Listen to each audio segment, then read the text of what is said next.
still brings that kid into the police station and surprises Detective Harrison and all his other buddy cops that are just laughing at him. They're sitting around saying, like, that guy probably died because of you. You left him out there, you know. And then Ronnie comes strolling in, and he's like, oh, you know what, Harrison? I know what you did. You left me out there.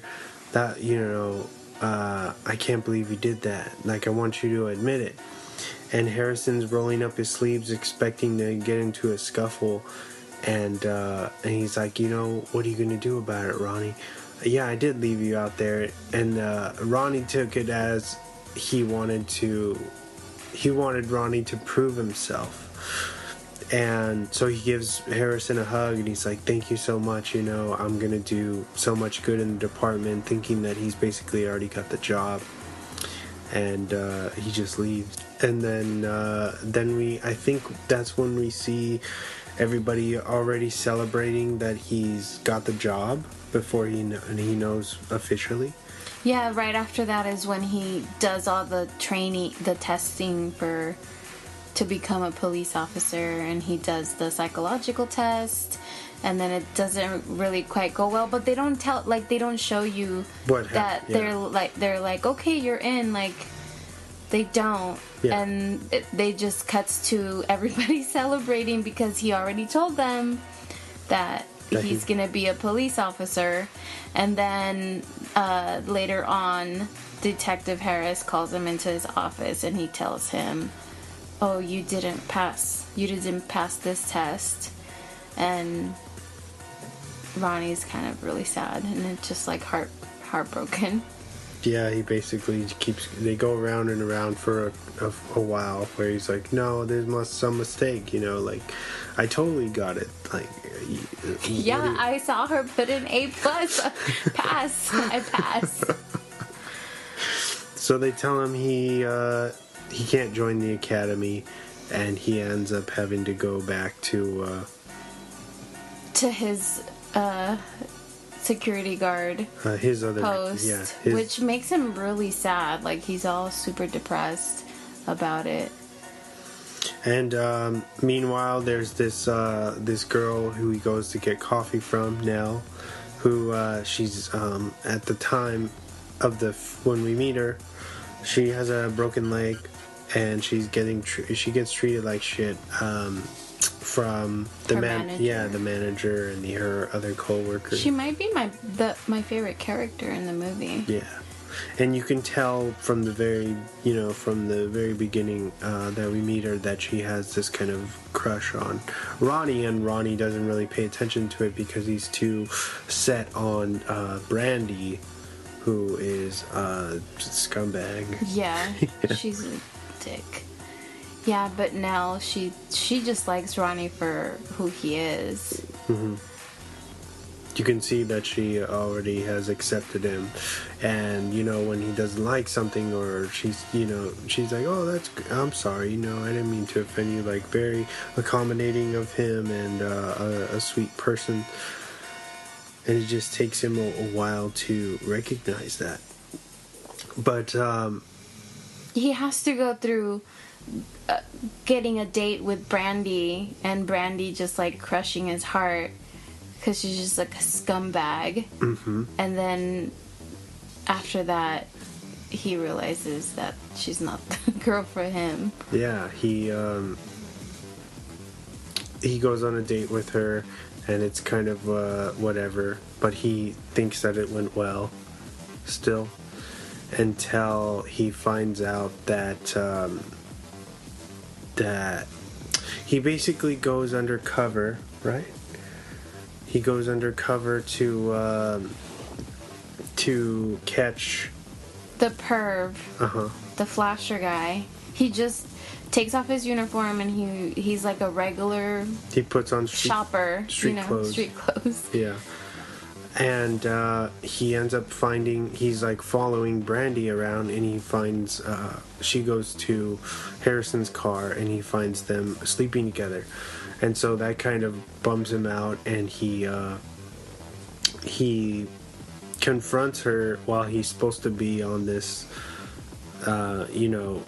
he's supposed to be undercover looking for the perv, and he just randomly walks up to the where she's working, yeah, where Brandy's working, the cosmetics table, and fucks up the whole display. Shatters the glass, and he's like, "How could you do this to me? I love you, you bitch." Yeah, and so he just walks away, and then the other security guards, they come up to him and they're like, "Hey man, like, you have to leave. It wasn't okay what you did." And he refuses to leave, so he just stays in the mall even after it closes, because he's so determined to just catch the perv. The perv. Yeah, so he's like, I'm not leaving. You guys are gonna have to basically take me out. So then they call the mall owners.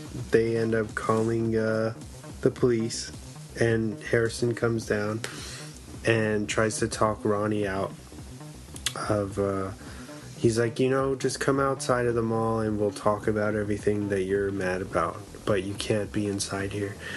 And he refuses. Ronnie refuses. He says, I'm not leaving. Like, this is out. Outside is your world. Inside, this is mine. And he's like, we don't want to hurt you. Harrison says to Ronnie, and Ronnie says, you didn't bring enough pigs to hurt me. And right then, when he says that, he strikes a nerve, and all the cops around, and they pull out their batons, and Harrison orders them all to go get him. And they all simultaneously, they kind of attack him, and Ronnie pulls out his flashlight, and he's just beating people in the face. It's pretty crazy to watch. He lasts pretty long. He takes out, I want to say, maybe like 10 or 12 guys. And not guys, they're cops. Yeah. They were all cops. Yeah. But then they beat him up. They get the best of him, obviously, because there's too many. They pull him down, and they kind of swarm him, and they're kicking him and stomping him out pretty much. And his one of his buddies, his crew, are kind of standing on the side, and he gets involved and knocks all the guys off of Ronnie. And then Ronnie is then able to go head to head with Harrison, where they pretty much stalk each other back and forth until Harrison gets the best of Ronnie and kind of smashes his face on the floor, knocks him out, and they carry him outside of the mall. And you basically see this kind of montage, quick piece of Ronnie kind of healing and trying to recover from everything.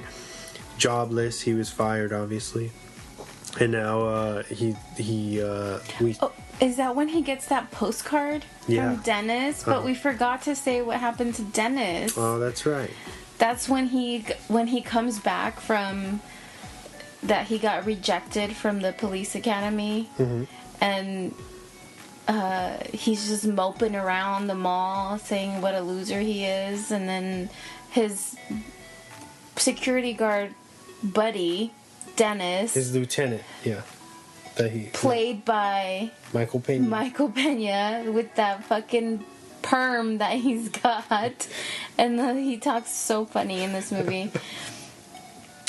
And he basically tells him, like, man, you're taking life too seriously. Do you want me to teach you my ways or whatever of just...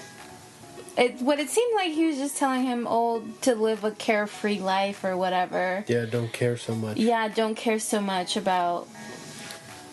And so they start, basically, they start drinking and doing all kinds of stuff and messing people, fighting people and... Not fighting people, but people who are trespassers. Yeah, like kids skateboarding, people who don't park in the right spot. They fucking tased some guy that parked his car in a place... Double parked. Yeah, it wasn't supposed to park there. And so he's having a good time with Dennis and showing him like what it could be, you know, taking advantage of his authority, I guess. And then at the end, the mall is closing down, shutting down, and they're just walking around, and then turns out that Dennis is the one robbing the stores after hours. He's like, oh, I got the security codes for the cameras, you know, so he goes in there, he steals a bunch of shit, and this is where you see that even though Ronnie's fucking nuts, he's actually a good person, and he's like, yo, man, you can't, like, this is wrong, you can't do this, you know, like, just put everything back, I won't say anything, like, you know, you're my best friend, like, I just won't say anything. And Dennis is like, yeah, okay, man, you're right. Turns around and just fucking whacks him with a stool, knocks him out, and then he basically he steals the they had a raffle car in one of the main lobbies. Yeah, I'm sure he just like grabbed a bunch of shit, got the car, and just drove the car right through the doors, and he fucking left. Yeah. And that's when his boss was like, how could you let Dennis steal the raffle car? Yeah. And he's like, oh, how could you not know that Dennis was stealing stuff? But that's because he was sneaky. He was playing dumb the whole time. Mm-hmm. And that's when Ronnie's just like rock bottom, and he's like, I'm gonna catch this fucking perv, and I'm gonna prove to everyone that I'm good. And that's when he goes undercover, gets beat up by the cops, mm-hmm. and he gets fired, obviously. He's all bruised up.